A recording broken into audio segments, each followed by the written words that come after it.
S hokejom som začínal v 6 rokoch v Trenčíne.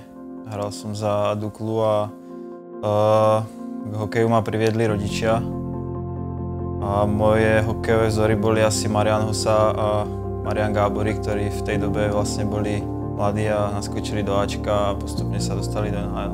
Moje angažma v iných tímoch, moc som toho neprešiel. Vlastne začínal som v Trenčíne, kde som hral až do dorastu a v juniorke som sa presunul do Olomouca, kde som vlastne cez juniorku sa dostal až do Ačka a hral som tam až do minulej sezóny, takže to je jediné moje ďalšie angažma je tu na Vsetíne. Čo pre mňa znamená hrať za Vsetín, tak Vsetín má veľkú hokejovú tradíciu, ako malý som to sledoval, veľké úspechy, takže som veľmi rád, že môžem tu hrať, je tu cítiť tá história na zimáku, ľudia, všetko, takže som rád, že tu môžem hrať a dúfam, že Vsetínu pomôžem sa dostať zase k tej sláve, ktorá tu bola.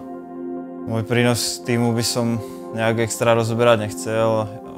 Myslím si, že by to malo byť asi smerom do útoku, góly, nahrávky a tak, ale radšej by som to nechal na iných. Tak voľný čas, v lete si rád zahrám tenis alebo nejaké iné športy, badminton, futbal. A v sezóne, ak je kúsok voľného času, tak väčšinou trávim s priateľkou alebo s kamarátmi, zajdem si do sauny alebo niečo podobné do kina. A keď je akože toho času viac, tak sa snažím cestovať a spoznávať svet. Čo by som robil, ak by som nehral hokej, tak to zatiaľ neviem. Nechávam si to skôr tak otvorené, jak to vyplynie tá situácia. Zatiaľ sa do ničoho nejak nenútim a uvidím, jak sa to vyvinie.